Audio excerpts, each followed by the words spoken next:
Olá, queridos. Hoje a gente vai conversar um pouco sobre as características da Idade Moderna Europeia, preparando o cenário aí para as grandes transformações que vão ser propostas e desenvolvidas dentro dos critérios e das características das atividades do Iluminismo. Mas no primeiro momento a gente tem que entender quais eram essas características estruturais sólidas da sociedade europeia para compreender as tentativas de reformulação iluministas, correto? Então a gente sabe muito bem que a partir do final do século XV, começo do século XVI, as nações europeias se lançam no colonialismo, principalmente aqui na América, né? E alguns contatos ali com a Índia, que eram o propósito inicial dessas grandes navegações, e também com a costa da África, que foi o caminho também para a chegada até as Índias. Nessa movimentação, a gente já sabe que anteriormente houve uma aliança entre reis e burguesias, reis que se sobressaíram em relação aos senhores feudais a partir de investimentos de burgueses, ou seja, de grandes comerciantes, que contribuíram com exércitos permanentes, principalmente, para que os reis pudessem impor a sua soberania, que também favoreceria as burguesias ao eliminar os pedágios feudais. Então foi uma grande aliança, um grande projeto aí no longo prazo, que fez com que o rei garantisse a sua esfera de poder político, que se encaminhou ao absolutismo, ou seja, o rei controla as leis, os impostos, o exército, a justiça, e enquanto as burguesias são o agente econômico, o agente comercial dessas relações, dessas estruturas. De que forma o rei conseguiu convencer ou acalmar o ânimo das nobrezas em relação à sua centralização de poder? Os nobres foram colocados numa posição de privilégios, eles não tinham que pagar impostos, eles eram sustentados de certa forma até pelos impostos.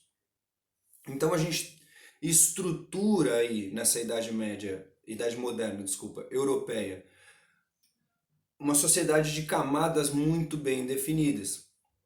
A gente tem escravizados, principalmente nas colônias, que produzem. Também tem nas áreas rurais europeias servos ainda, uma herança feudal, medieval, da maioria dos camponeses vivendo na condição de servidão. Existe uma camada média muito pequena de artesãos e manufatureiros, mas em geral a gente pensa em quem produz, com escravos e servos, escravizados e servos, quem comercializa, transporta e vende, que são as burguesias, aí pensando no que veio a ser chamado de economia mundo, foi um primeiro momento de globalização da economia articulada pelas burguesias.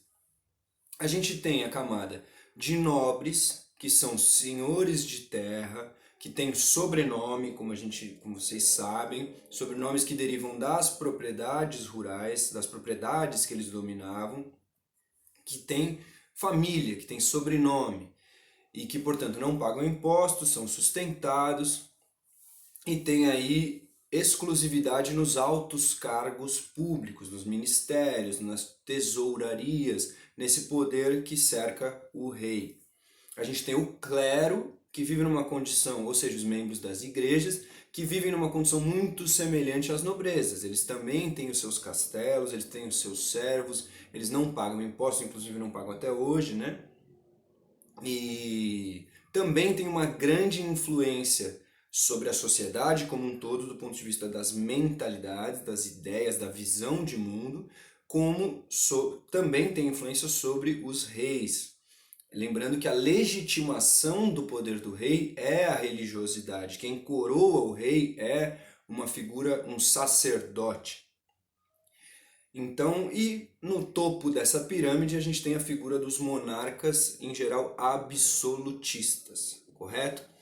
Então, no primeiro momento, para a gente entender que essa estrutura sólida dessas camadas sociais, no fundo, ela é mantida por uma coisa muito mais fluida e muito mais dinâmica, que aqui excluindo, obviamente, o trabalho de quem produz, mas pensando no sistema mundo, seria a atuação das burguesias. A estrutura, portanto, sólida é mantida por uma parte que a torna fluida, que é o mercantilismo, ou capitalismo comercial.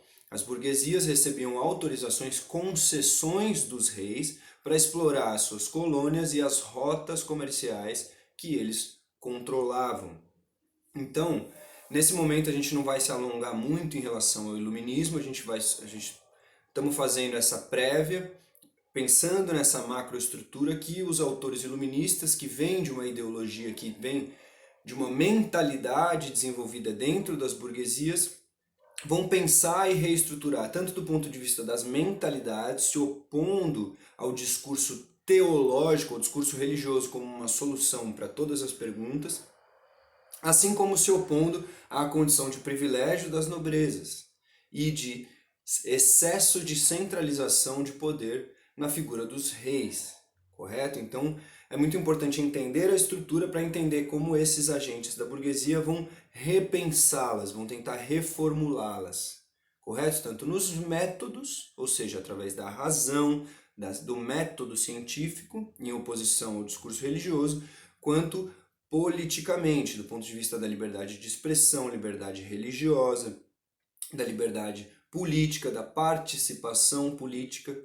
Então, é isso a princípio, lembrar dessas macroestruturas, tá? Tanto das camadas sociais quanto do mercantilismo e o quanto que essa camada da burguesia vai desenvolver a sua própria linguagem, a sua própria filosofia político-econômica, também religiosa em alguns aspectos, e vão acabar promovendo grandes transformações aí a partir do século XVIII, principalmente. E aí, por enquanto, é isso. A gente se encontra no próximo episódio, quem sabe.